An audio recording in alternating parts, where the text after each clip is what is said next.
Muito boa noite, muito bom estar aqui com vocês mais uma vez. Sou Felipe Albani e estamos aqui para a gente conversar sobre temas a respeito de diversidade e espiritualidade. E o tema que eu resolvi trazer hoje é um tema, no mínimo, delicado, não só por conta da sua contemporaneidade, algo que tem sido colocado com mais frequência nos últimos tempos, mas é algo que me chamou muita atenção, especialmente num caso que aconteceu semana passada. E ele resolve nos trazer uma certa urgência, especialmente no meu caso, que eu lido com alunos, lido com adolescentes, jovens, e isso nos mostra que o assunto não tem sido tratado com o devido critério pela grande mídia, e exatamente talvez porque eu não consigo entender.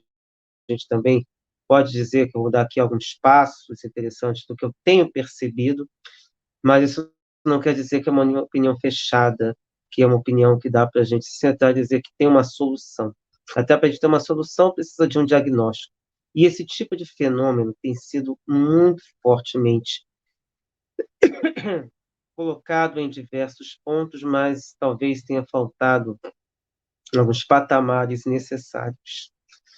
E eu chamo de pessoas bomba, de acordo com uma vez que uma palestrante com quem eu lidei havia chamado esse pessoal que resolve matar tanta gente de uma forma absurda como uma espécie de homem-bomba, como tem sido colocada nesses ataques suicidas, como tem acontecido, ou ainda acontece, não sei se ainda acontece com tanta frequência, mas que especialmente no Oriente Médio eram mais comuns. Houve depois outros atentados, mas é uma coisa bastante delicada quando a gente observa a maneira como isso é trabalhado ou não é trabalhado. Pessoas falam de ameaça, não posso dizer uma ameaça constante, mas aqui nós estamos lidando com algo que é muito mais delicado, pois o que antes era muito visto lá fora, nós estamos tendo aqui dentro dessa versão estadunidense de pessoas armadas, adolescentes armadas e prontas para ameaçar escolas, prontas para fechar escolas, prontas para realizar a mesma coisa que aconteceu lá. E isto se deve muito, com certeza, pela difusão de ideias muito relacionadas com a extrema-direita.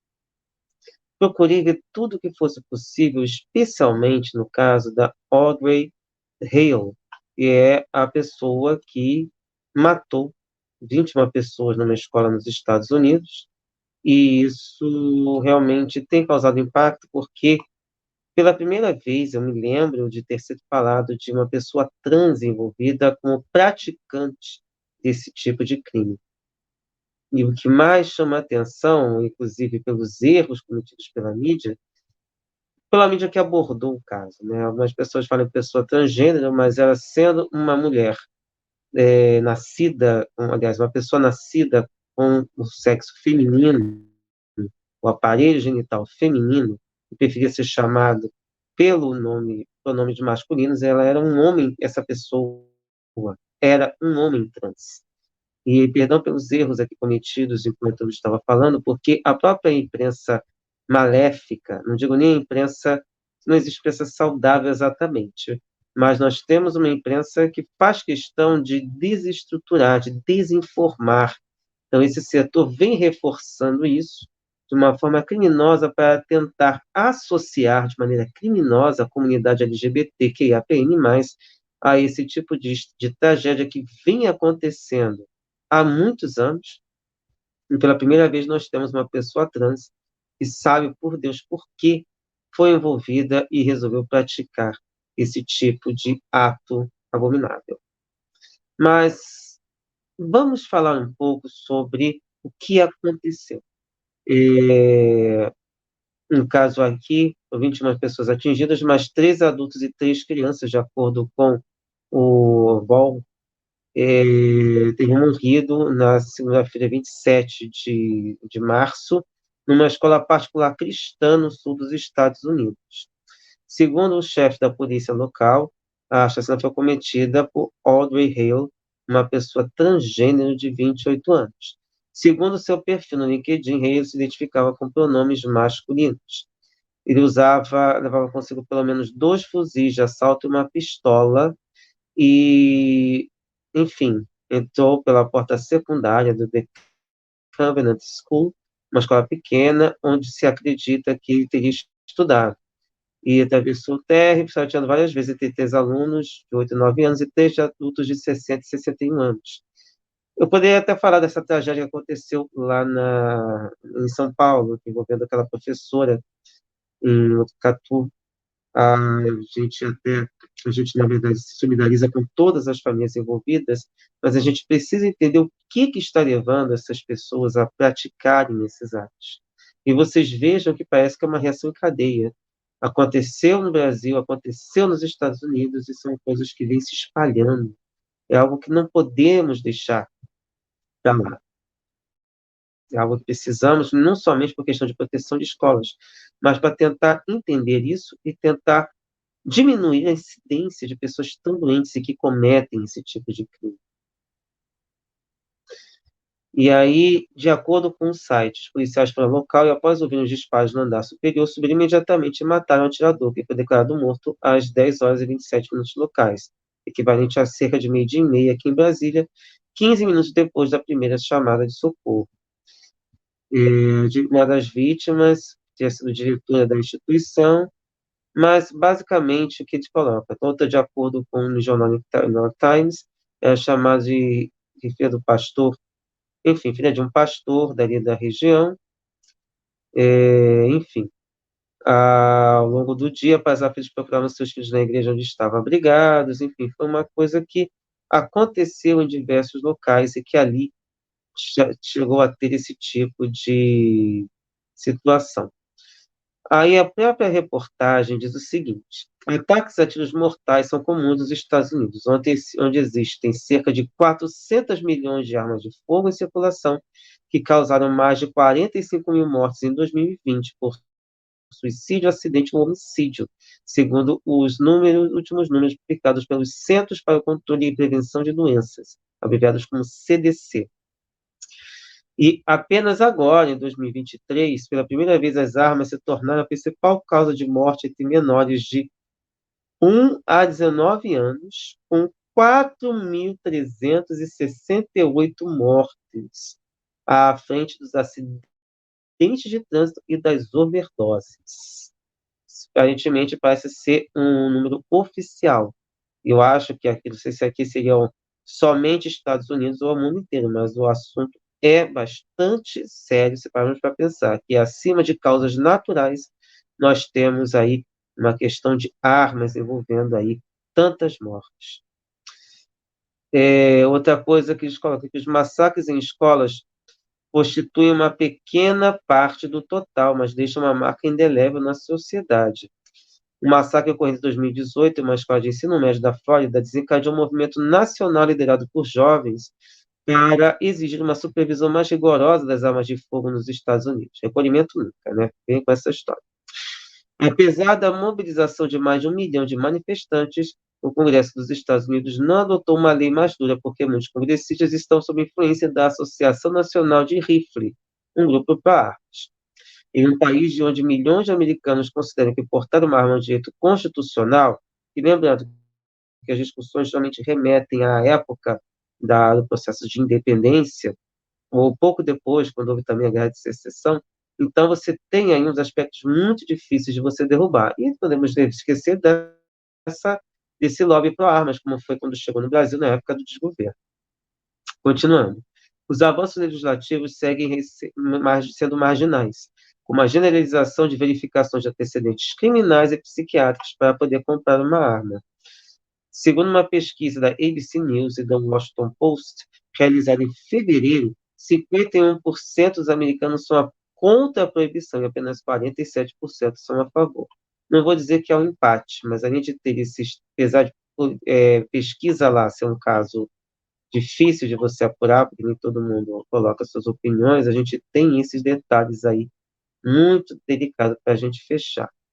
E aí eu trouxe também, eu procurei para trazer mais detalhes sobre a personalidade Audrey Hale, nós temos o caso aqui que é uma reportagem da CNN e poderia trazer coisas mais aprofundadas. Isso o texto é de 30 de março, ou seja, um texto mais recente, então traz outros elementos, e não aquele que estava ali na crista da onda. E aqui dizem que ela é uma ex-aluna dessa escola, de 28 anos. Os pais moravam com ele, o atirador, Robert Hale, e disseram que estava sob os cuidados de um médico por causa de um distúrbio emocional. O tirador tinha vários escritos e mapas da escola, bem como desenhos de como entrar.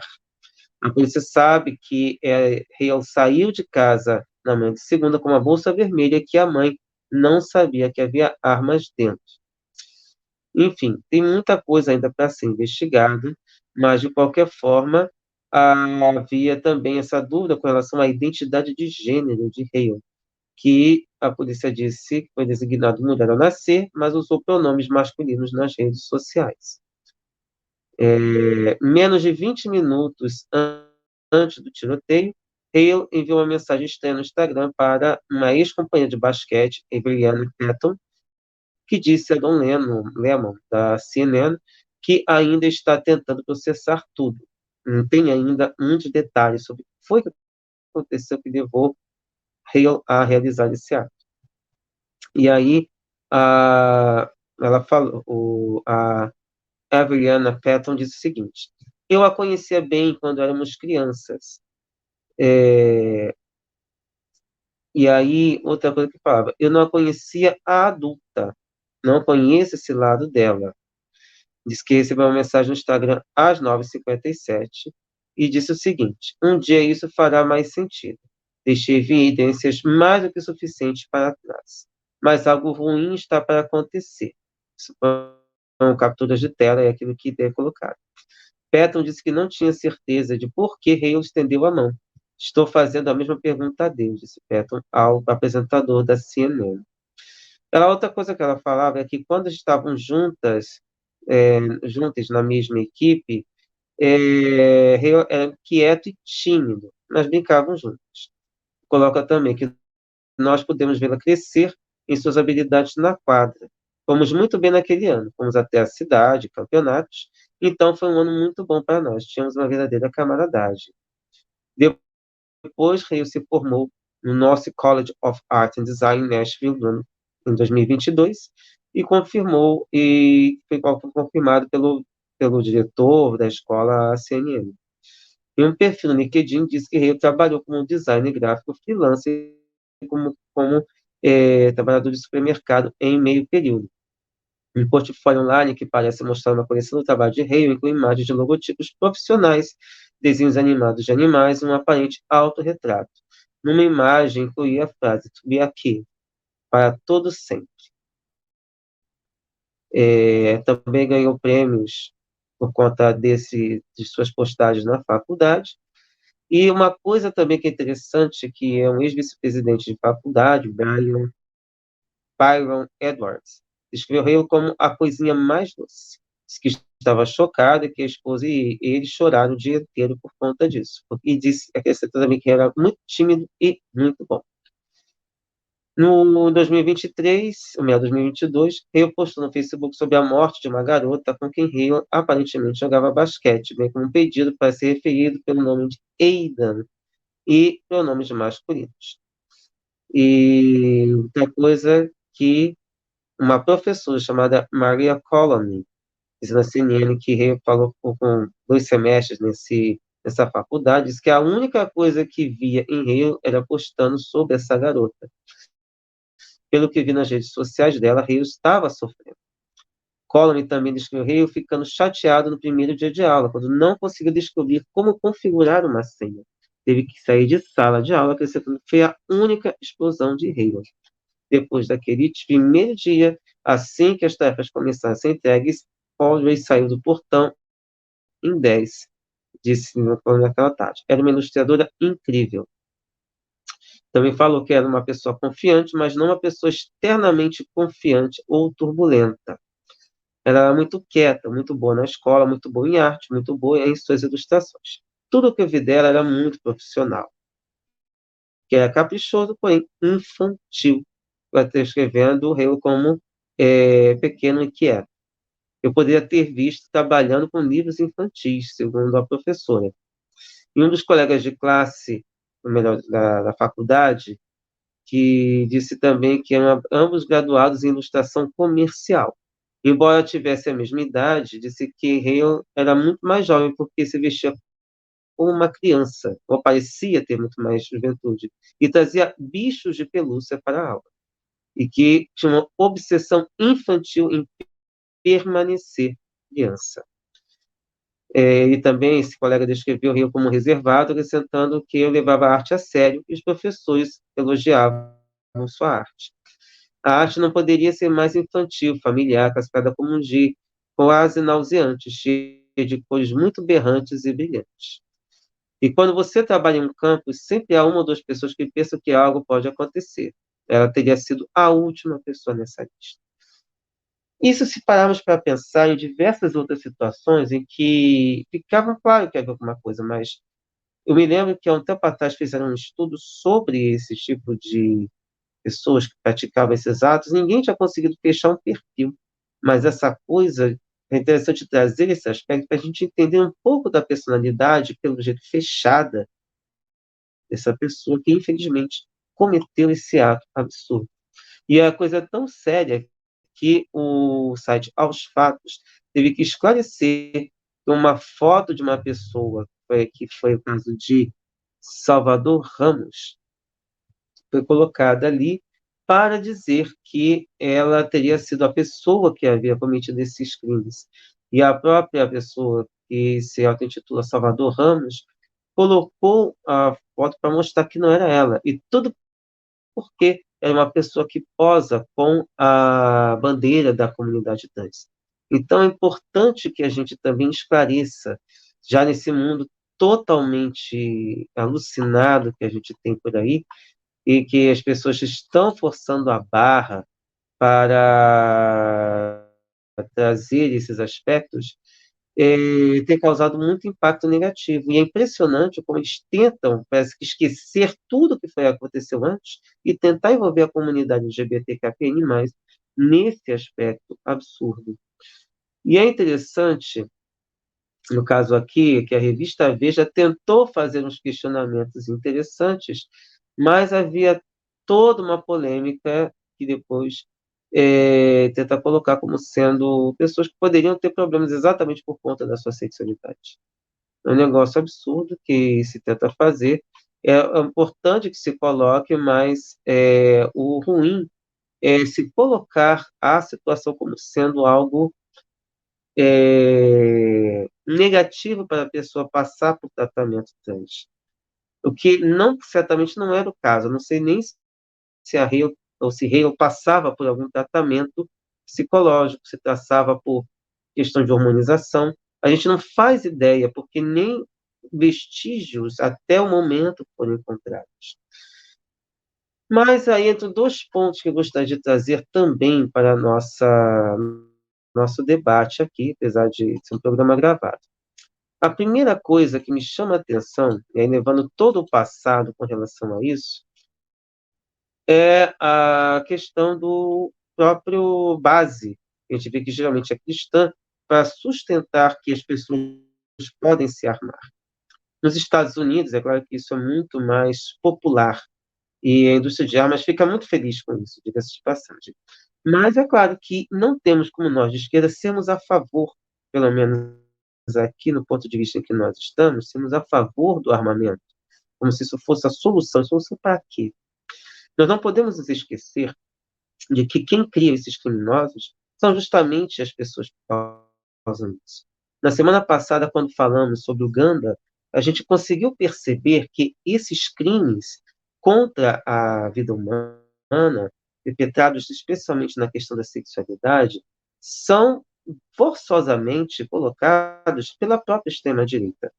Se pegarmos, por exemplo, informações que o Baiamir já colocou no 247 durante um tempo, colocando que as pessoas, especialmente lideranças pretas nos Estados Unidos, logo que o movimento começou a se organizar, foram envolvidas e tiveram um estímulo para o consumo de maconha, e que posteriormente o consumo dessa substância foi proibida, foi uma forma de envolver determinados grupos para colocá-los na armadilha. Então, a gente tem aí um problema sério, que hoje virou um problema por ter sido preocupado pelos Estados Unidos, por ter esse vício se disseminado por praticamente todo o planeta. Não sei se há algum lugar em que isso não seria um problema exatamente, mas o problema acaba sendo exatamente algo que os próprios Estados Unidos vivenciaram, que foi a proibição de bebidas alcoólicas e que levaram à lei seca e às diversas situações que realmente esse tema também provocou para os próprios Estados Unidos. Então, o grande problema, a meu ver, tem sido esse de você colocar as pessoas em determinadas situações, oferecer determinadas situações e depois tirar essa legalidade, colocá-las numa postura altamente frágil. Da mesma forma como a gente também acaba vendo uma outra coisa também que ele coloca, que foi, a princípio, na visão que ele coloca, não contém documentos, mas certamente estão lá nos arquivos da FBI, da CIA, que é a disseminação do HIV por missionários evangélicos que estiveram na África pouco antes de explodir no planeta a pandemia do HIV. E sempre, nesse caso, acusaram gays de serem os espalhadores da doença. Então, como é que isso contraria? E aí vem isso, você acusa o outro daquilo que você estimulou de alguma forma. É algo que eu percebo a partir daí. E o que me chama mais atenção foi tentar encontrar vestígios em sites sobre isso. E aí eu tentei ver em alguns lugares, achei, por exemplo, numa revista de Mutum, uma revista local, que é de uma pessoa que é diretora, presidente da Associação Mutuense de Tiro. E ele tenta justificar que há bases bíblicas para que havia uma possibilidade de justificar a vida de armas. Ele usa, por exemplo, um Evangelho de Lucas, capítulo 22, versículo 36. É legal que as pessoas retiram de contexto e se esquecem, inclusive, ele usa uma tradução, no mínimo, curiosa. Olha aqui. Mas agora disse-lhes ele, aquele que tem uma bolsa, tome-a. Aquele que tem uma mochila, tome-a igualmente. Gente, mochila eu acho que não existia naquela época, né? Então a gente tem que tomar cuidado com a adaptação. Por fim, e aquele que não tiver uma espada, venda sua capa para comprar uma. E ainda vai pegar em Êxodo, capítulo 22, versículo 2. Se ladrão surpreendido de noite em flagrante delito de arrombamento for feito de morte, não haverá homicídio. De certa forma, a gente não pode esquecer que boa parte dessas leis a gente vai encontrar também uma base lá no Código de Hammurabi, que é anterior a esse texto. Então, é importante também que a gente tenha cuidado com esses tipos de relações, mas a gente não pode esquecer que o pessoal da extrema-direita é ótimo em argumentação, mas é péssimo de bases científicas e tudo mais. Tanto que o Olavo de Carvalho se notabilizou exatamente por estimular a violência quando se sentisse contrariado. Então, é por isso que a gente tem essa dificuldade para lidar com essas pessoas. E outra coisa que ele coloca, o Catecismo da Igreja Católica, no artigo 5º, parágrafo dos 1265, disse que a legítima defesa pode ser não somente um direito, mas até um grave dever para aquele que é responsável pela vida de outrem. E no parágrafo 2264 diz: o amor para consigo mesmo permanece um princípio fundamental de moralidade e, portanto, legítimo fazer respeitar o seu próprio direito à vida. Quem defende a sua vida não é réu de homicídio, mas, mesmo que seja visto, se veja constrangido a desferir sobre o agressor um golpe mortal. É impressionante como se distorcem as informações, porque muito provavelmente eu que fui catequizado na Igreja Católica nunca tinha ouvido falar nesse tipo de argumentação. Mas a questão que fica, que eu acho que é fundamental a gente parar para analisar, é de que forma que as pessoas pegam, pinçam quando é interessante para essas pessoas. E ainda menciona fatos como, por exemplo, um pastor, pregador evangélico, sempre evangélico, né? Chamado Sam Childers. Um criminoso que se converteu foi ser missionário no Sudão, mas que teve que usar armas de guerra e habilidades adquiridas nos tempos de crime para salvar os fiéis de sua igreja.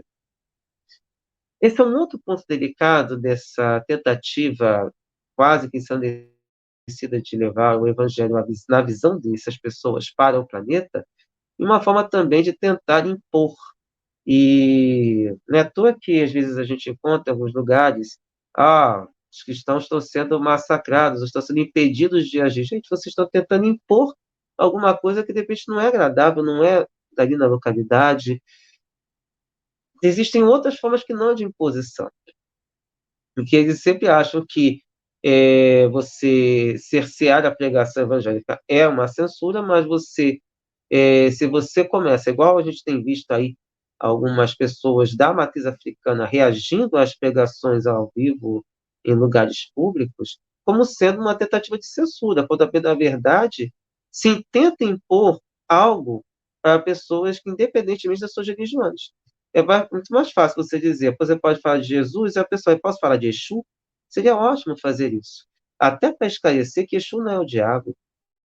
Essa associação feita para um pastor, se não me engano, um clérigo, não sei se foi pastor, se foi um bispo, nos anos, lá nos séculos atrás, quando a língua foi traduzida para Yorubá, esse pastor, criminosamente, o clérigo, não me lembro agora, fez colocou ali que o Exu era o diabo. E nisso até hoje é difícil, porque a própria igreja, quando estava ali naqueles momentos em que a Europa começou um avanço sobre a África, houve aquele choque com relação, especialmente às imagens conectadas com Exu, especialmente na questão do pênis ereto. E essa conexão até hoje é difícil de desfazer por conta da influência cristã sobre determinadas pessoas. E é tão sério que hoje existe uma campanha, especialmente na Nigéria, dizendo que Exu não é o diabo, exatamente para desfazer esse equívoco, para dizer o mínimo, cometido há tantos anos, há cerca de 300 anos, exatamente quando houve a tradução da Bíblia para o Yorubá. Ele também coloca aqui uma história de Charles Van Wyck, um missionário que estava na África do Sul em 1993, e que no momento em que assistia a um culto em uma igreja lotada com cerca de 1.000 pessoas, 4 terroristas invadiram atirando. Porém, ele estava armado com um revólver 38 com 5 munições e reagiu, conseguindo parar o ataque e fazendo os terroristas recuarem. 11 pessoas acabaram morrendo, e depois, quando os terroristas foram presos, eles falaram que eles poderiam atacar a igreja, pois que não haveria reação e poderiam matar todos. Eu acho, pessoalmente, esse tipo de argumentação também muito frágil para poder dizer e justificar o armamento como sendo qualquer legítima defesa.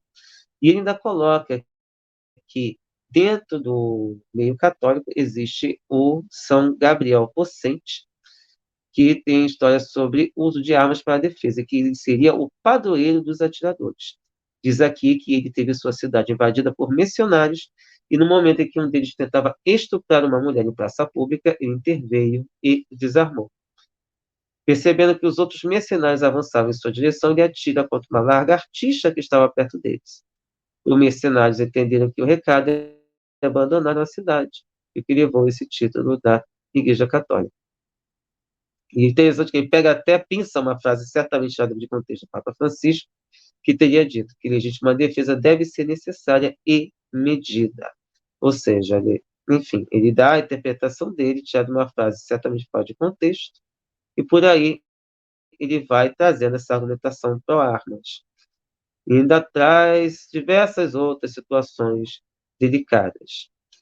Tem um outro site, provavelmente de cunho protestante, que é um curso, como vou dizer, bíblico, chamado Saber e Fé, Centro de Ensino Teológico, que também tem na base um artigo falando sobre a questão da arma de fogo. E o que é interessante ele colocar que, primeiramente, a gente tem que lembrar que na época que houve esses escritos bíblicos, não havia arma de fogo. Então, não havia essa questão envolvida. Então, ele já começa a considerar que por a liderança pacifista, algo que podemos também parar um pouco. Se pegarmos a história da igreja, a gente não vê pacifismo nenhum, mas tudo bem. A gente sabe a filosofia cristã que tem ali alguns aspectos que são pacifistas, mas a gente tem um outro ramo que não tem nenhum pacifismo por conta exatamente de determinadas palavras que são colocadas. Daí a importância do estudo histórico, que é altamente negligenciado pelas doutrinas religiosas com base cristã, para a gente entender melhor esses aspectos. Mas, continuando, ele coloca aqui, quem escreveu coloca que o primeiro ponto a ser considerado é que esse debate não nasceu na interpretação de alguma passagem bíblica, é uma discussão a princípio da esfera da cidadania, do relacionamento entre governos e governados. E que aqui no Brasil a gente teve aquele, chama de plebiscito, mas é um referendo, pois afinal a lei havia sido implantada, só precisava da regulação de um artigo, e que 64% foi contra a proibição do comércio de armas e fogo no Brasil. E a gente pode ver como é que foi feita a campanha de uma maneira, no mínimo, curiosa, que, na verdade, ele também não teria sido regido para aquilo que a gente imaginaria.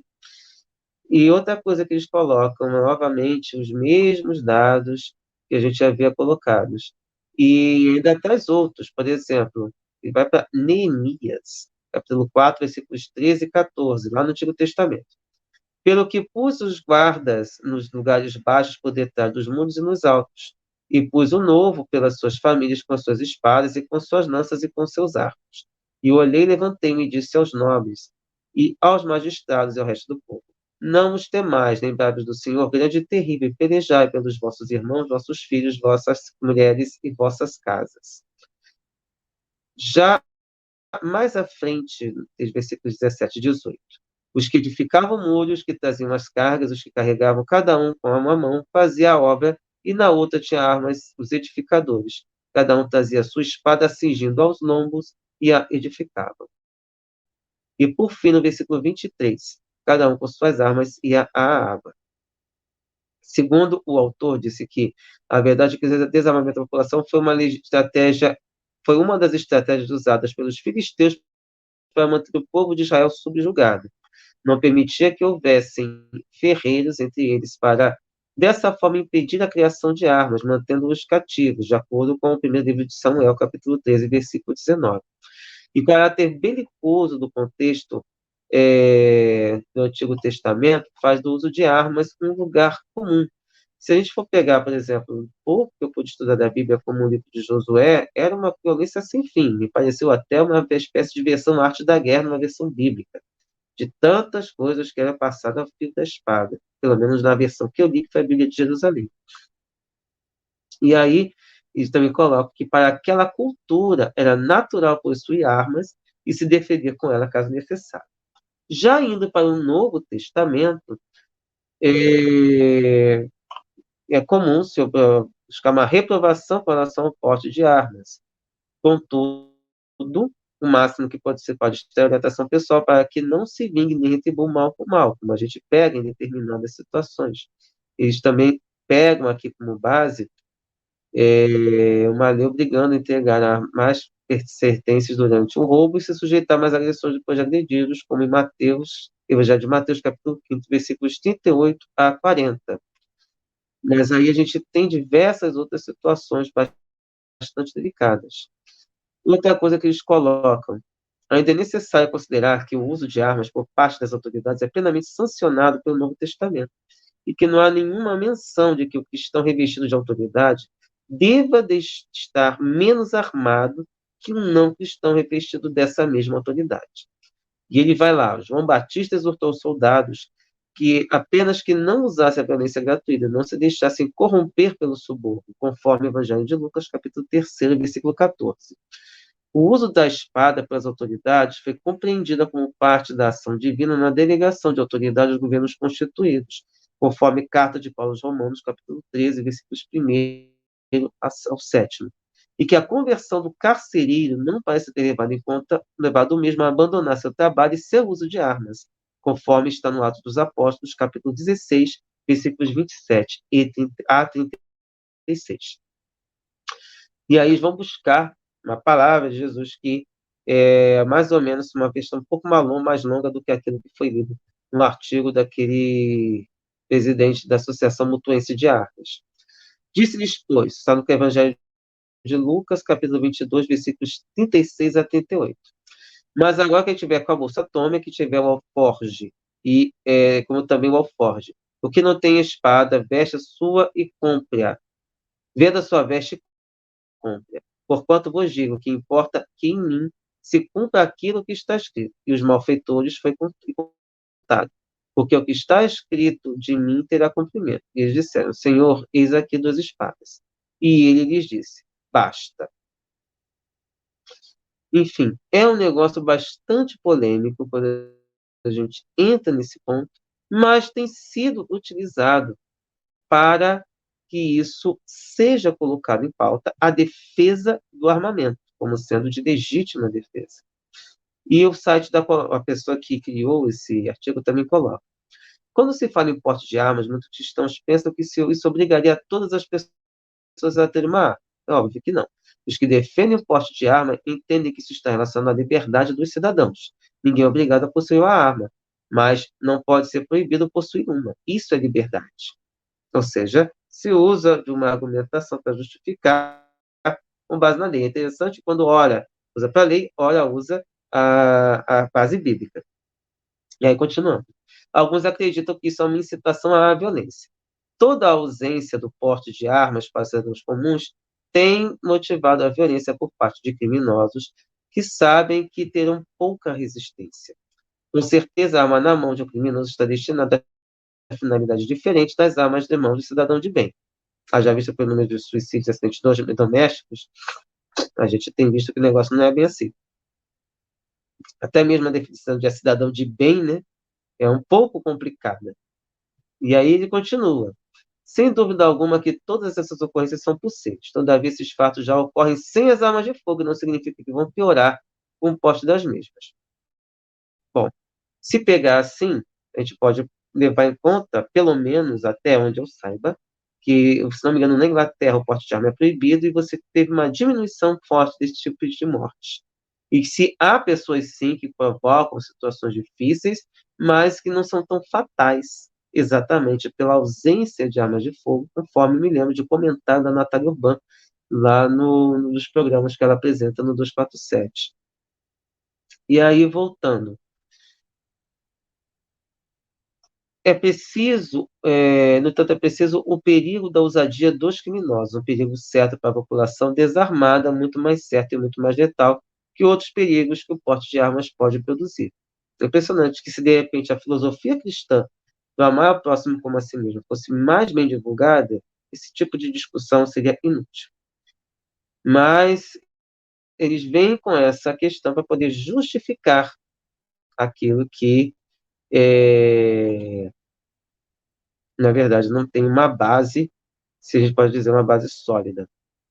Uma outra pessoa, que é um psicólogo ativista, conferencista, e é fundador da Rede Internacional de Amigos, bispo consagrado da International Christian Communion, de tradição anglicana episcopal dos 5 continentes, Hermes Fernandes, diz o seguinte, ele coloca aqui uma interessante. O Brasil está entre os 5 países com maior número de feminicídios do mundo, cerca de 315 mil estupros estimados por menores de 15 anos. O país que mais mata LGBT, o país também com o maior número de casos de depressão da América Latina. Em nenhum outro país, a flexibilização da posse de arma de fogo como forma de combate à violência teve resultados positivos. Para quem viveu nos Estados Unidos e já testemunhou um tiroteio na vizinhança da escola em que estudavam seus filhos, e que um dos seus colegas tirou a vida dos próprios pais, é lamentável que isso agora poderia ocorrer no Brasil com frequência cada vez maior. E realmente tem se colocado, graças a Deus temos evitado, mas isso não pode dizer que não vai acontecer. E sobre essa questão que a gente apontou no início, disse que tal postura se deve muito ao fato de que muitas das denominações evangélicas brasileiras têm suas raízes nos Estados Unidos, país reconhecido como de maior distribuição per capita de armas. Pregadores sacam versos bíblicos para defender o armamento da população com a mesma rapidez com que pistoleiros sacavam suas armas num duelo do Velho Oeste. E aí eles colocam sempre aquela passagem do Êxodo, e que essa passagem autorizaria o uso da arma para a defesa da propriedade, bem como da família. Que eles parecem desconsiderar que tal concessão foi feita a um povo nômade, em vez de se estabelecer numa terra sem lei, onde não havia qualquer tipo de policiamento, nem código penal, nem mesmo um governo organizado. E, além disso, se é para cumprir o mandamento ao pé da letra, ele sugere que não se use mais para matar, mas apenas para ferir, e que o fizessem à noite, jamais à luz do dia. E, por fim, vendam o ladrão como escravo para pagar eventuais prejuízos. E aí eles vão lá para uma outra situação, que é aquele citação do Evangelho de Lucas. E aí ele coloca o seguinte: numa época em que levantes populares eram frequentes ao portar uma arma, um judeu estava transgredindo uma lei romana e, portanto, era considerado um malfeitor, um fora da lei. Apesar de ordenar o porte de arma aos seus discípulos naquele momento específico, Jesus não autorizou o seu uso. Pelo contrário, quando Pedro quis usar uma de valentão, puxando da espada e ferindo um servo do sumo sacerdote que estava na comitiva, que vinha prender seu mestre, Jesus o repreendeu. E ele está lá no Evangelho de Mateus, capítulo 26, versículos 52 a 54.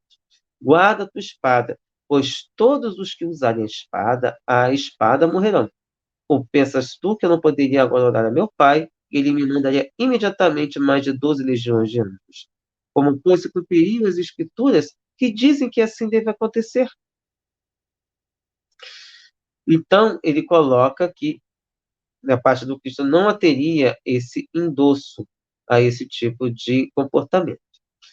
O outro que ele coloca é a questão de Paulo, que declara que, embora vivendo como seres humanos, não lutamos segundo os padrões deste mundo, pois as armas de nossa guerra não são terrenas, mas poderosas em Deus para destruir fortalezas. Destruímos vãs filosofias e a arrogância que tentam levar as pessoas para longe do conhecimento de Deus e dominamos todo o pensamento carnal para torná-lo obediente a Cristo, conforme a gente tem na segunda carta de Paulo aos Coríntios, capítulo 10, versículos 3º a 5º. E em Romanos, capítulo 13, versículo 12, Paulo diz que a noite é passada e o dia é chegado, razão pela qual devemos rejeitar as obras das trevas e nos vestirmos de armas de luz. Enfim, temos muitas coisas que ele coloca aqui, que inclusive ele faz um questionamento muito interessante aqui. Onde foi parar o não matarás? Como conseguimos suprimir os mandamentos de Jesus, que devemos amar nossos inimigos, oferecer a outra face e abençoar os que nos perseguem? Alguns argumentam que, enquanto a população for mantida desarmada, os bandidos farão a festa. Então, em vez de desarmar a bandidagem, a saída é armar o restante do povo? Vamos apagar fogo com fogo? Como garantir que os bandidos se inibiriam diante de uma população armada? Se eles não se inibem nem diante de policiais exaustivamente treinados para combatê-los, por que se inibiriam diante de um chefe de família qualquer? São situações que precisam ser questionadas. São algo que a gente precisa parar para analisar. E para não aprofundar mais o que a gente aprofundou, é importante que a gente leve em conta todas essas ideias colocadas. A gente não pode esquecer que a agência pública trouxe também, aí eu deixei o link para vocês analisarem também, dos pastores que usavam a Bíblia para defender a posse de arma de fogo no Brasil, inclusive pegando aquele ex-ministro da Educação e ele fazia parte da Igreja Presbiteriana do Brasil e que foi numa situação delicadíssima. Para a gente ter uma ideia como o negócio é delicado. Que em março de 2022, deixa eu ver aqui de quando é essa reportagem, isso mesmo, 2022, as armas de fogo do delegado Tito Barrichello, ou Barrichello, foram ungidas na igreja Agnus, na cidade de Curitiba. Na ocasião, o pastor René Arian fez uma oração. Senhor Deus, em nome de Jesus, nós ungimos essas armas para a segurança da população da nossa cidade. E uma pesquisadora da religião e segurança, Viviane Costa, explica que o discurso pró-armas entre as lideranças evangélicas nasce de uma urgência de autodefesa que se estabelece pela falta de segurança pública. O pensamento religioso que defende essa estrutura armamentista está ligado à essa percepção da ausência de segurança da vida e da família, e também passa por uma questão de manutenção do domínio religioso, uma violência que sempre esteve no discurso e que estava, naquela época, ganhando uma espécie de ressignificado. E aí colocam diversas outras pessoas, até colocando pastores que se estavam se colocando como sendo defensores das armas. Como tem também uma coisa que eu acho abominável, e eu deixei o link para vocês conferirem, até para poder estimular a retirar esse vídeo do ar, que é a Canção Nova, que colocou um link com um vídeo do padre Paulo Ricardo, que a gente sabe que é totalmente ligado à extrema-direita, defendendo que cristãos, ou que a igreja, né, poderia estar armada. E o próprio padre Paulo Ricardo já diversas vezes posou com porte de armas. Não, se posou com armas e tudo mais. Voltando para o artigo da agência pública, ele também coloca a questão da frente evangélica, coloca diversas pessoas ligadas a esses patamares, e que temos também algumas divergências com relação a isso, como, por exemplo, o próprio Silas Malafaia, já tão badalado aqui por conta das suas falas, muitas delas abomináveis, colocou que nós somos a favor que a polícia esteja muito bem preparada de armamento. Agora, há uma diferença entre a polícia estar bem armada e armar o cidadão. Isso é loucura. Então, a gente tem uma fala interessante que foge desse patamar dessa visão de armar a população como sendo a solução para os problemas aqui no Brasil com relação à violência. E aí, para a gente fechar, eu gostaria de trazer uma notícia que tem muito a ver com essas conexões. Essas questões que têm sido colocadas, e na época em que houve aquele massacre em Suzano, eu me lembro que houve uma sequência de situações que, para mim, estão relacionadas com a Deep Web. Primeiro, poucos dias depois ao massacre de Suzano, houve um massacre numa mesquita.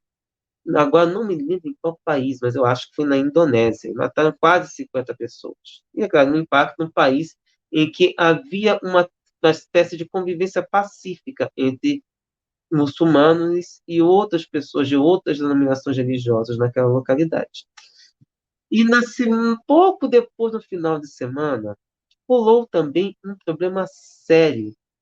Eu me lembro que eu estava envolvido com alguns trabalhos, falando que havia circulado no YouTube Kids um vídeo da boneca Momo, que é uma boneca, assim, esteticamente considerada feia, e que ela teria feito um vídeo dublado com ela, e que ela estaria ensinando crianças a se matarem por enforcamento.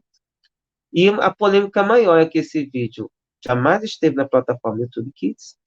Quando houve um questionamento, a plataforma se colocou à disposição, procurou mostrar que esse vídeo jamais esteve lá, mas circulavam em diversas redes esse vídeo com a logo, com todo o aspecto do YouTube Kids, algo que é facilmente montável, sem precisar de um editor de vídeos muito craque ou muito bem feito. Agora, outra coisa que eu achei estranho é que nessa mesma época circulou um vídeo, junto com essa mensagem, circulava um estímulo para assinar a Netflix, para ficar livre da possibilidade de entrar aquele vídeo. É um negócio tão sem pé nem cabeça que, para mim, foi uma armação ali dentro da Deep Web, ou Dark Web, conforme algumas pessoas colocam, que seria algo ainda mais difícil de se chegar. E aí eu queria trazer para vocês, como última questão, uma reportagem que foi feita com a Lola Aronovitch.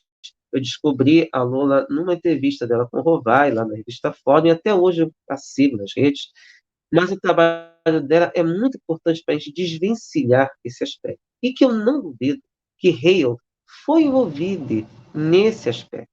ou envolvido, como aparentemente ele gostava de ser chamado, nas suas últimas aparições aí. Agora, de que forma que Hale foi envolvido, não faço ideia. E é importante que a gente também tenha muito cuidado com essas associações, porque a gente não sabe, às vezes, o que se passa no íntimo. Mas a entrevista dela é muito reveladora para a gente entender o que se passa com nossos jovens. E essa é a grande delicadeza, essa é a nossa grande preocupação. E quando a gente está lidando com adolescentes, é muito mais preocupante, porque esse grupo é muito suscetível a ideias. E eu me lembro que eu lidei com um aluno que era extremamente bolsonarista e era extremamente desrespeitoso com a minha pessoa. Ele era uma pessoa que se recusava a fazer as atividades, provavelmente porque me considerava alguém menor. Provavelmente que percebia a minha sexualidade, alguma coisa assim, mas isso não é algo que deveria ser pauta, mas isso é impressionantemente difícil de lidar. E a própria família também tinha esse aspecto difícil, de acordo com a diretora da escola.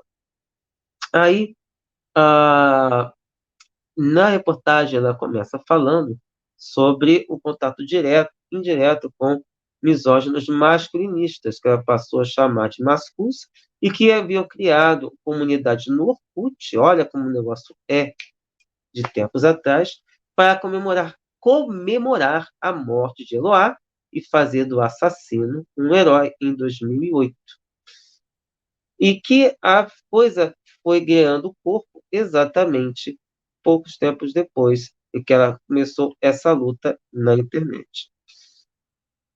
E que realmente acabava pegando fato por ela ser uma feminista desde criança, pelo que ela conta aqui, e que ela coloca também que quando a gente se coloca nessa posição, é muito comum a gente também receber ameaças. Graças a Deus até hoje não teve um, espero que não aconteça também comigo. Mas, de qualquer maneira, ela coloca que um fórum chamado Dogolachan, ou Dogolachan, é um fórum alimentado por esse grupo de mascus, que tem lá um manual chamado Sem Maneira de Arruinar a Vida de uma Pessoa. Foi traduzida por um fórum estadunidense.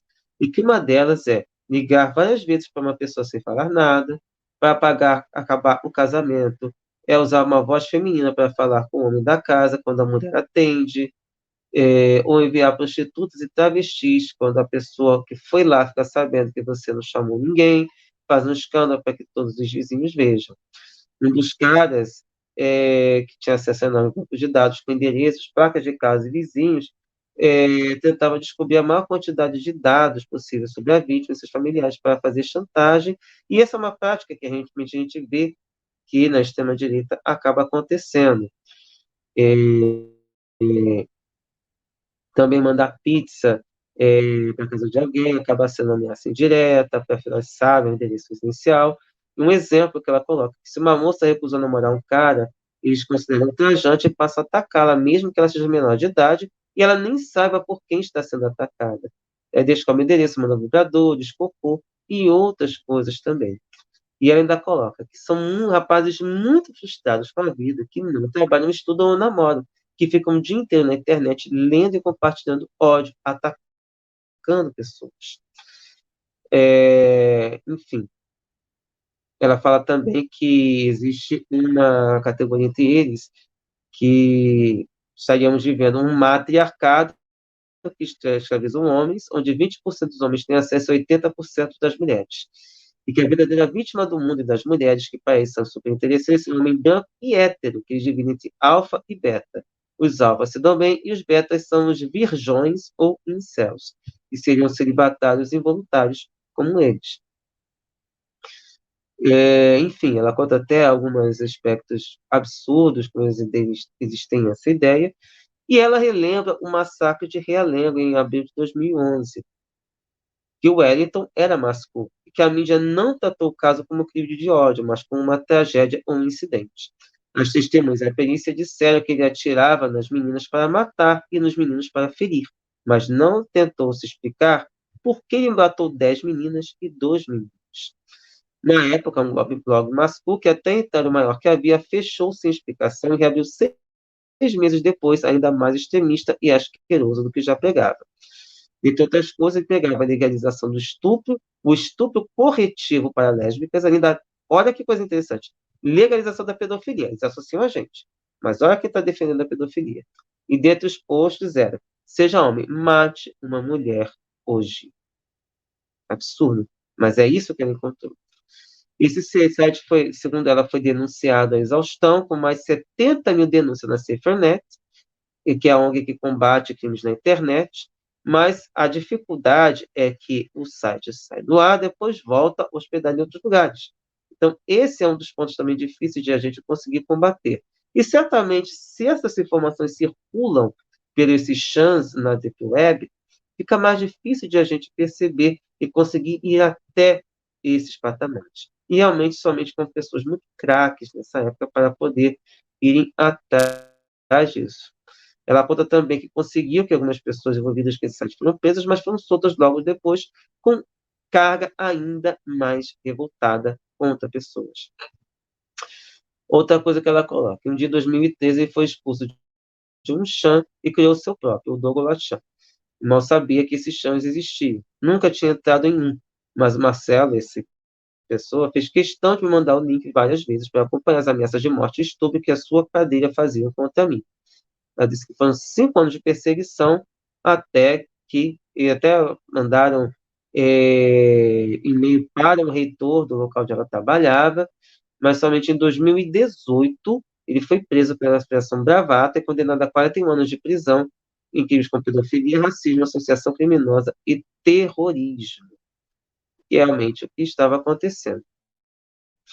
Um mês depois desse senhor ser preso, um dos moderadores do Chan disse que ia se matar e recebeu como resposta que todos eles dizem nessas horas: leve a escória junto. Isso é bem revelador. Ou seja, a pessoa está desesperada, ou seja, em vez de receber um acolhimento, que afinal o suicídio é caso assim que a gente precisa também fazer um dia, a gente tem depois do Setembro Amarelo, que a gente pode falar sobre isso de maneira mais adequada, mas é um caso delicado. E como eu falo, são pessoas que não fazem nada na vida, a não ser ficar compartilhando discurso de ódio, achando que são vítimas do mundo. E por isso que é estranho o caso de Hale ter sido envolvido nesse aspecto, especialmente sendo um homem trans, que certamente também já deve ter sido um caso delicado, ter vivenciado isso. Mas, continuando, ela coloca que houve uma oferta de vaquinha para ir à fortaleza para matá-la e depois cometer suicídio. Mas, na verdade, saiu à rua de Penápolis, em São Paulo, assediou 2 mulheres que nunca tinha visto, atirou nas costas de uma delas e se matou. Isso foi no dia 5 de junho desse ano mencionado. Os masculos costumam heróis que cometem massacres e recrutam rapazes frustrados para cometerem novos massacres. O Douglas Chan, que é esse Chan que a gente tinha colocado, tinha no cabeçalho a frase Be a Hero, seja um herói, com fotos de atiradores. Por 4 anos ela monitorou e quando ele ficava ainda na superfície, quando podia entrar. Depois eles migraram para Deep ou para Dark Web. E que essa migração foi exatamente para que não fossem liberados. Ela falou que não teve um dia nesse tempo todo que eles não fantasiassem com o que fariam se as armas fossem liberadas. E aí a gente fala, cidadão de bem? Pois é. E assim, também aquela questão, laudo psiquiátrico, se a pessoa não tem nada que coloque assim, nós temos muitas coisas aí preocupantes envolvidas. Outra coisa que ela coloca, que os misóginos usam sempre do argumento da liberdade de expressão. E que até hoje, o tal do Marcelo, que ela mencionou, foi preso, disse que foi preso por crime de opinião. Para ele fazer ameaças terroristas, difamar e caluniar pessoas, é opinião. Então, essa também é uma questão delicada que a gente tem muita dificuldade, especialmente com pessoas ligadas ao extremo-direita. E como ela falou, e é uma coisa que eu concordo, não é liberdade de expressão, mas sim de opressão, que é o que realmente acontece.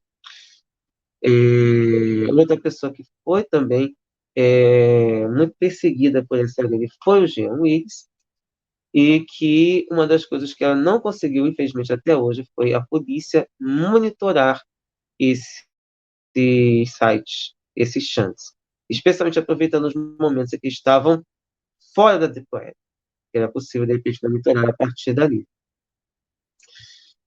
E, de certa forma, se a gente for parar para pensar, muita coisa ainda tem aí nesse aspecto, precisaria da nossa parte muito mais cuidado, mas que, infelizmente, é difícil, é um tema delicado e que a gente não faz ideia de como solucionar. Mas a gente, até para pensar em conjunto uma maneira de solucionar, é importante que a gente entenda e colabore, monitorando dentro das nossas possibilidades, especialmente se as pessoas são nesses estilos masculino. Mas, ainda para mim, como a gente viu, ainda é um mistério o caso do envolvimento de Halo. Mas outras pessoas que estão nesses patamares também a gente não tem tanta ideia. Portanto, aquela pessoa mais quietinha, mais defensora de ideias de extrema-direita, muito provavelmente pode estar envolvida nesse tipo de situação e passando por essa lavagem cerebral. É um monstro criado, certamente por essa filosofia supremacista branca, mas que acaba deixando esses vestígios.